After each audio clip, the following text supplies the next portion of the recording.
Hi guys, ArchieLuxury coming to you live from Hong Kong. And today guys, I've been called in to do a small consultancy job. And basically, when I was on one of my off days, a fan emailed me because I'd put the promo on the channel and said, "Hey Arch, I've got to buy a vintage timepiece for my collection, and I want your opinion as to what I should get." Now, this individual, we went to Classic Watch Repair.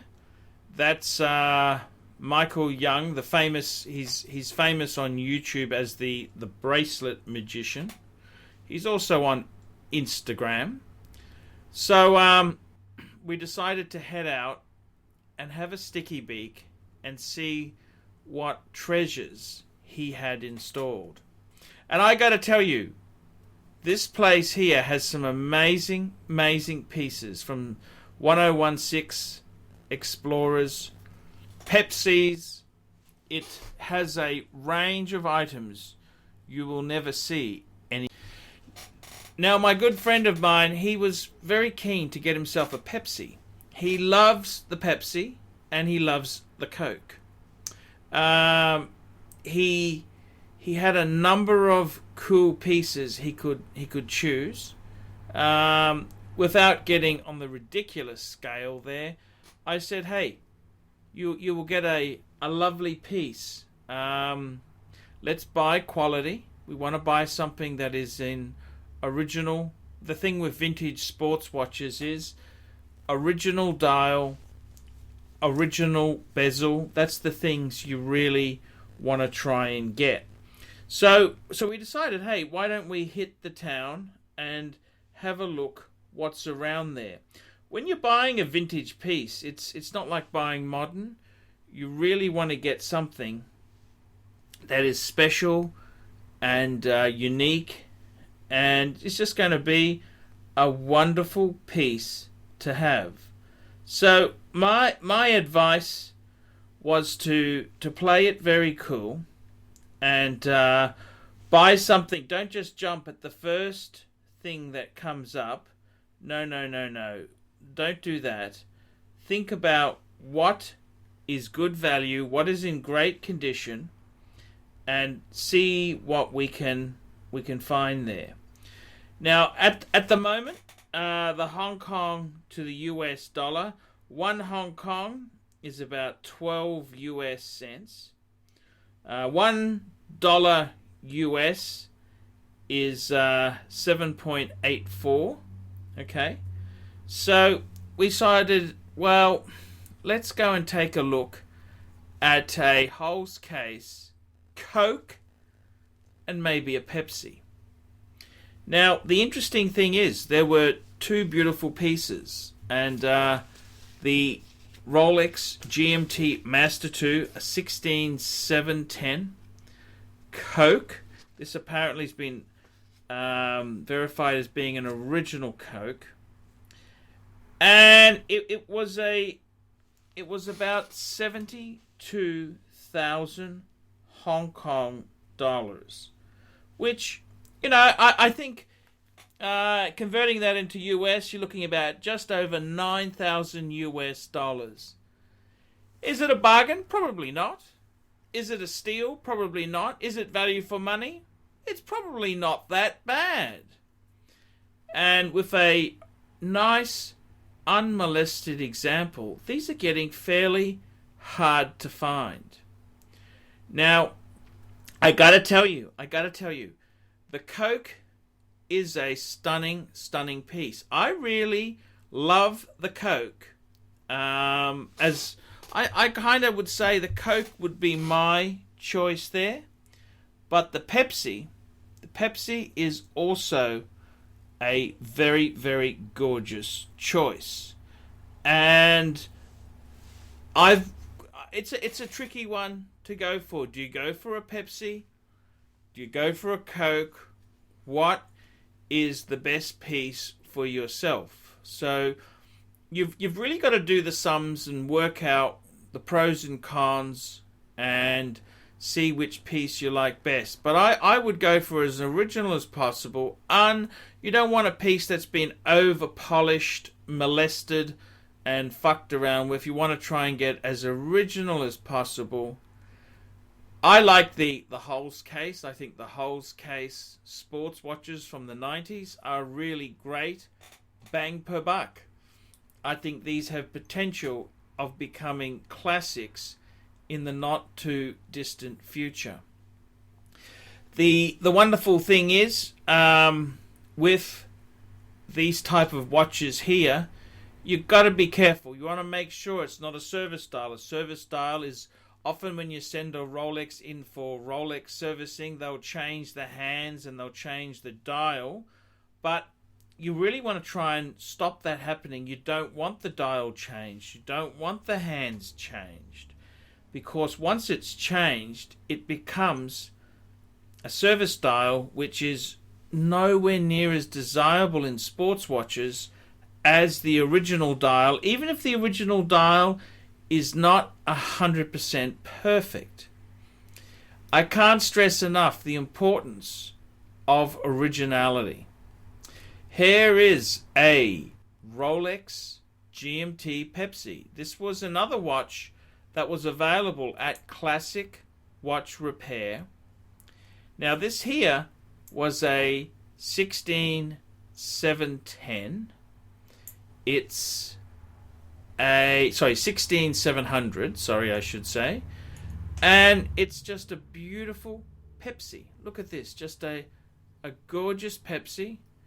Original dial, original hands, original bezel. It's just pops. Just really, really does pop. And I think these pieces here are very, very collectible type watches. You buy a quality piece like this, I don't think you can really go that far wrong. Buying quality, it's always a matter of buying the best example your budget will allow. Jumping in too quick is always a problem. You can get so excited with vintage pieces, and picking the wrong vintage piece can be a very costly mistake to make. But by just calming down and checking what is available in the marketplace is a really important thing to do. Slow down, assess the market, assess what you can get for your dollar.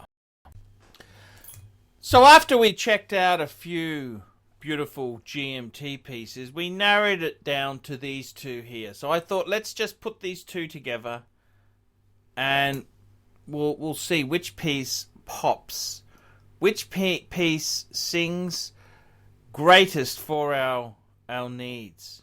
And I got to tell you, it's a very interesting thing comparing to vintage Rolex, a GMT Pepsi, and a GMT Coke is a really cool decision process to be involved in.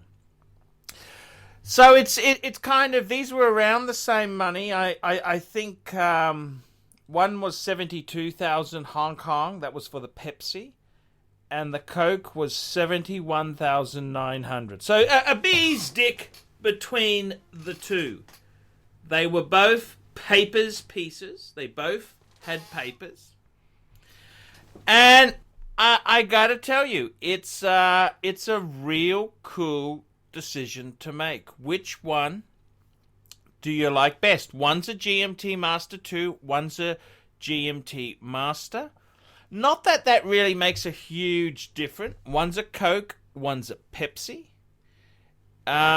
These two pieces here, I think, are two great Rolex investments. I mean, these were quite soft for many years. For many years, the Explorer 2 was actually more desired than either of these two. How the worm has turned.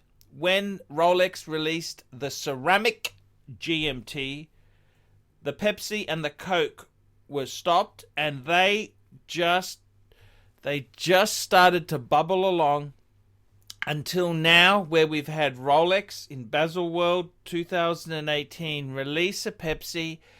The market has gone ballistic. Both of these pieces here have got Future Classic written all over them. And I've got to be completely honest with you. I think both of these pieces here, you look at the lugs, their cases are not over polished. I would even say they may not have ever been polished. The bezels are in nice condition. The dials, original non-service dials. Hands match the dials. Everything just fits in comfortably. These are two used watches, but not abused. These are two really cool watches which somebody could add to their collection. They could enjoy, have a lot of fun with them, and in the coming years, they can rest knowing that they've got two highly saleable classic Rolex watches. And I got to be honest with you, in the 90s, the big classic watches were the plastic, the 1680 Submariner, the 5513 Note 8 Sub, the 1675 Pepsis. All of those watches there were so hot and in demand. No one mentioned these sapphire critters, and it's just amazing. The worm has turned, and these have become highly, highly desirable. If you are buying one, I think it's important to get original dial. The dial is probably one of the key ingredients to the value of a sports watch. The dial itself is so fundamentally important to ensure is original. Service dial really does kick the value on this type of watch here. The other thing is the case itself, the head.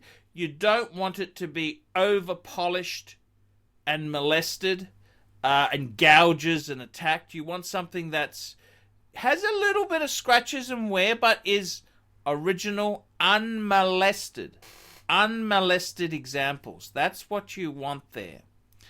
And I've got to tell you, this became a very difficult decision to make. So they're both about 72,000 Hong Kong dollars, which that's about what, just over 9,000 US. I think it's the market price, but these are both nice, good examples. He asked me for my advice, which one would I purchase? And I got to be honest with you, I think either one is good buying. And he did something a little bit naughty. He used something called a credit card and bought both. Why not? When you're having this much fun, why not buy both? So that's the story. This is from Hong Kong. Rolex stories from Hong Kong. Please like, subscribe, and tell your fuckhead friends about the channel, and don't forget to put a few really nasty comments down below. ArchieLuxury, watch giving advice in Hong Kong!